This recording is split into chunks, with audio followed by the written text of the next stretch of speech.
안녕하십니까. 맨눈으로 세상의 흐름 읽어드리는 Y타임 정세 분석의 추복일입니다. 러시아는 거짓말이 넘쳐나는 환상의 나라다. 이 말은 지난 미국 시간으로 10일 뉴욕타임스가 러시아는 모든 뉴스가 가짜다 그러면서 쓴 내용입니다. 뉴욕타임스는 이날 기사에서 지금 러시아는 우크라이나에서 일어나는 모든 일들에 대해서 무자비하게 편집하고 대담하게 조작되며 진실과는 정반대되는 뉴스들만 넘쳐난다 그러면서 이 푸틴은 현실을 완전히 왜곡하면서 러시아인들에게 쇠뇌를 시키고 있다라고 주장을 했습니다. 특히 뉴욕타임스는 러시아의 푸틴이 하는 선전전이 방해받지 않도록 이미 소셜미디어 그러니까 SNS 사용을 극히 제한하기 시작했고 심지어 정부 당국이 발표하지 않은 내용은 모두 가짜뉴스로 단정을 하면서 이를 어길 시는 최대 15년형의 징역형을 처할 수 있도록 했다 그랬습니다. 그러면서 이 법 규정에는 모든 외국인들도 포함된다 이렇게 강조를 했습니다.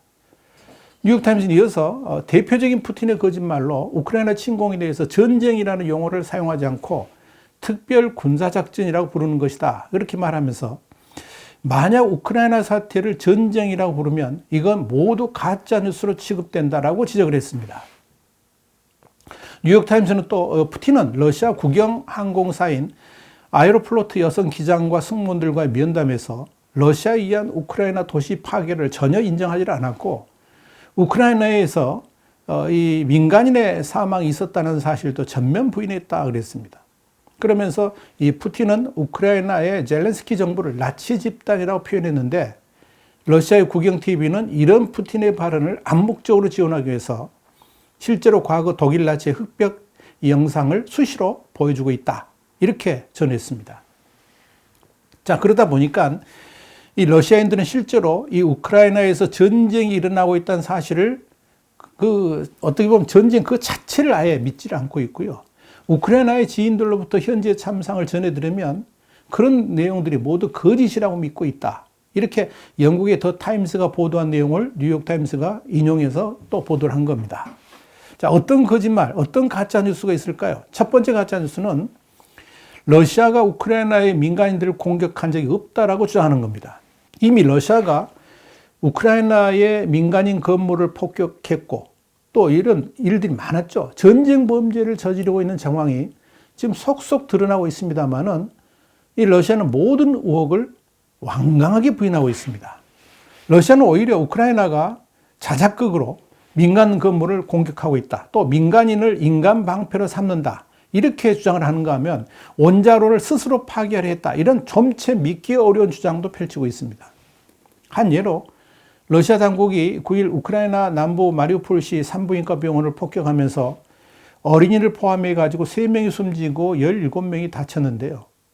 이와 관련해서 폐허가 된 건물에서 만삭인 임신부가 들것에 실려 나가는 모습, 또 유해리 낭잠 병상, 이런 참상을 담은 사진과 동영상들이 11일 서방 언론을 통해서 보도가 되었거든요. 그럼에도 불구하고 러시아는 그 사진이 조작되었고 병원은 이미 민족주의 세력, 그러니까 우크라이나 정부가 배후인 반러시아 세력이 장악한 상태였다라고 주장을 한 겁니다.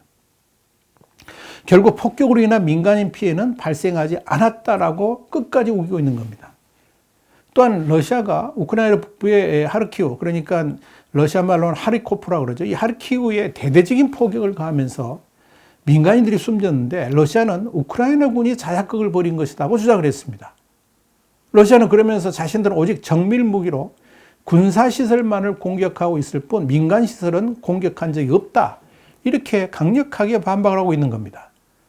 러시아가 이렇게 진실을 외면하면서 일방적인 주장을 하는 것은 전범 책임에서 회피하려는 의도로 보입니다. 이미 미국과 유럽 국가들이 러시아의 민간인 공격에 대한 정보를 수집해왔고 이를 통해서 이 전쟁 범죄에 대한 책임을 묻겠다고 공언하고 있기 때문에 러시아가 이를 적극적으로 회피하려 한다는 거죠. 자, 두 번째 가짜뉴스는 지난 2월 말 우크라이나 하르키우 동부의 취이브, 그러니까 추구에프라고 그러는데 러시아 말로는 취이브에서 한 아파트에서 벌어진 일인데요. 러시아의 미사일 공격으로 깨진 유리 파편에 얼굴을 다쳐서 피범벅이 된 채로 붕대를 감고 있는 여성의 사진과 관련된 겁니다. 우리 Y타임스가 한번 보도를 해드린 적이 있었죠. 이 사진 속 여성은 우크라이나 영화 감독이자 교사인 올레나 쿠릴러 씨입니다. 그런 당시 폭격으로 깨진 유리 파편에 심하게 다쳤습니다. 이 사진은 러시아의 비인도적인 침공을 비판한 상징으로 각국 신문의 표지를 장식했습니다만은 이 러시아는 이 사진 속 여성이 가짜다, 우크라이나군 관계자다 그러면서 얼굴에 피도 분장을 한 것이고 포도주스처럼 보인다, 이런 주장을 제기를 했습니다. 그러면서 쿠릴로하고 닮은 여군의 사진을 증거로 제시하면서 이건 민간인이 아니다 라고 말한 겁니다. 이 주장을 읽은 러시아인은 60만 명 이상이 있고요. 우리나라에서 가끔 그런 주장을 하는 사람들이 있습니다. 또 다른 가짜뉴스는 우크라이나에서 생화학 무기를 만들고 있고 러시아가 바로 이 공장을 향해서 정밀 타격을 했다라고 주장하는 겁니다. 이 가짜뉴스의 기원은 이고리 코나센코프 러시아 국방부 대변인이 우크라이나에 대한 특별 군사작전 과정에서 군사 생물학 프로그램 흔적을 확인했다라고 주장한 데서 비롯됐습니다. 그는 미국 등 서방이 우크라이나에서 패스트, 콜레라, 탄저병 같은 생물 무기 프로그램을 추진하고 있다는 증거를 갖고 있다 그러면서 이들 실험 시설은 미국으로부터 자금 지원을 받고 있다라고 주장을 했습니다.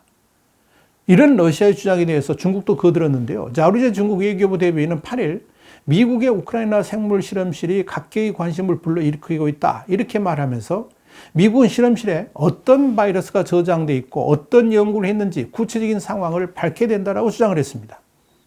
그러면서 자우 대변인은 미국의 우크라이나에서의 생물 군사 활동은 빙산의 일각이라 그러면서 미 국방부는 글로벌 공공보건 강화라는 명목으로 세계 30여 개 나라에서 336개의 생물 실험실을 운영하고 있다라고 주장을 했습니다. 여기에 대해서 전사키 백악관 대변인은 이건 터무니없는 일이라고 그랬습니다. 그러면서 러시아인들이 만들어낼 것이라고 경고를 해왔던 거짓 구실의 유형을 보여줬다라고 반박을 했습니다. 여러분, 실제 이 우크라이나는 생물학 연구 시설들이 12개 정도 있습니다. 그런데 이건 생화학 무기하고는 완전히 차원이 다른 겁니다. 이게 뭐냐면 이런 일반적인 연구기관인데 전 세계 어디나 있는 전염병 억제 그리고 질병 예방 시설입니다. 그럼에도 러시아가 우크라이나의 생화학 실험실을 강조하는 것은 일단 이 우크라이나에 대한 공격 명분을 정당화하기 위함이고, 또 하나는 러시아가 이를 빙자해 가지고 생화학 무기를 사용할 가능성이 있다, 이렇게 지금 보고 있다는 이야기입니다. 사실 12일 워싱턴 포스트는 미국과 유럽의 보안당국 관계자의 발언을 토대로 해가지고 러시아군이 생화학 공격을 준비하고 있을 가능성이 서방 국가의 정보망이 포착됐다, 이렇게 보도를 한 바 있습니다. 워싱턴 포스트는 그러면서 이 러시아는 우크라이나를 상대로 생화학 무기 공격을 감행한 후에 그 책임을 우크라이나 또는 미국 등 서방 국가로 돌리는 가짜 깃발 작전에 나설 가능성이 있다, 이렇게 보도를 했습니다. 여기서 가짜 깃발 작전이라는 게 뭐냐면 상대방이 먼저 공격했다고 거짓 주장을 하면서 자신들의 공격 빌미를 만드는 군사작전을 말합니다. 미국이 우려하는 게 뭐냐면 러시아가 지속적으로 우크라이나의 생화학 무기 실험실 주장을 되풀이하는 것 자체가 역으로 생화학 무기를 사용할 의도를 드러낸 것이다 하는 점입니다. 그래서 유럽의 한 당국자가 이 워싱턴 포스트에 우려가 매우 크다 그러면서 분명히 위험성이 커지고 있다라고 말했던 겁니다. 자, 푸틴이 이번에 우크라이나를 공격하면서 내세운 최대 명분 중에 하나가 뭐였냐면 우크라이나의 동부 돈바스 지역에서 우크라이나군에 의한 집단 학살이 있었다라고 주장하는 겁니다. 이거 가짜 뉴스입니다. 이런 내용은 지난 2월 15일 푸틴이 올라프 숄츠 독일 총리하고 회담 후에 기자회견에서 꺼냈고요. 이후에 러시아 고위 관리들과 관영 매체를 통해서 퍼져나가기 시작했습니다. 같은 날 러시아 외교관들은 유엔 안전보장이사회 회의에서 우크라이나가 도네츠크 인민공화국, 그러니까 DPL하고 루간스크 인민공화국, LPR의 민간인들을 멸종시키고 있다, 이런 내용의 문서를 배포하면서 이를 기정사실화해버렸습니다. 푸틴은 지난 2월 21일에 대국민 TV 연설에서도 자칭 문명화된 세계는 현재 400만 명을 대상으로 한 집단 학살이 일어나지 않고 있는 것처럼 행동하고 있다 그러면서 다시 한번 이 돈바스에서 시민들이 집단 학살로 고통받고 있다라고 강조를 한 바 있습니다. 이런 푸틴의 주장은 지난 2014년 크롬반도 강제합병 그리고 뒤이어진 돈바스 지역 침공 때도 있었던 겁니다. 당시 우크라이나에 대한 집단 학살을 그때도 침공의 명분으로 내세운 바 있습니다. 그런데 당시에 침공 명분으로 삼으면서 러시아 국영방송들이 퍼뜨렸던 게 있는데요. 그게 뭐냐면 슬라반스크 소년과 관련된 이야기인데요. 그 잔악행위 모두가 거짓이었다는 것이 확인됐습니다. 가짜뉴스였다는 겁니다. 여기에 대해서 외교전문진 퍼린 팔리스는 우크라이나가 집단 학살을 저질렀다는 가짜뉴스는 당시 러시아인들의 분노를 자극하는 데 성공을 했고 우크라이나 공격을 정당화하는 기반이 됐다고 전했습니다. 그런데 그 가짜뉴스를 지금 우리나라 사람들 일부도 믿고 있는 사람들이 있습니다. 그만큼 많이 확산됐다는 이야기죠. 러시아가 주장하는 가짜뉴스 또 다른 내용은 우크라이나가 핵보유를 시도하고 있다는 주장입니다. 푸틴은 우크라이나 침공 직전인 지난 2월 21일 대국민 담화에서도 푸틴 대통령이 전체 분량의 3분의 1가량을 바로 이 우크라이나 핵무장설에 할애를 했습니다. 러시아 국영 매체들도 6일 익명의 취재원을 인용해가지고 우크라이나가 핵무기를 개발하려 했다, 이런 의혹을 잇따라 보도를 했습니다. 러시아 관영 통신사의 스푸트니크는 이 러시아군이 4일 우크라이나 자포리자 원자력 발전소를 공격한 것은 우크라이나의 핵무기 개발 시도와 연관됐다, 이런 내용의 기사를 뽀얗게 내보냈습니다. 핵무기 개발을 추진한 흔적을 지우려던 우크라이나 측하고 증거를 확보하려는 러시아군이 충돌했다, 이렇게 둘러댄 겁니다.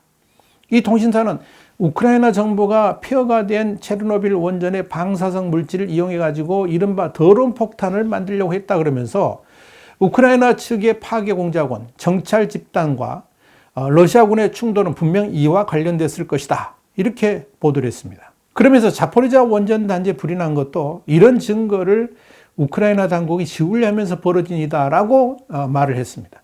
여러분, 명백하게 러시아군의 포격으로 화재가 발생했음에도 불구하고 엉뚱하게 지금 우크라이나한테 뒤집어 씌우고 있는 겁니다. 이 역시 러시아에 의한 완전한 가짜뉴스이고, 이를 기활해가지고 러시아가 진짜 핵전쟁을 벌이려 할 수 있다, 이런 우려가 그래서 나온 겁니다.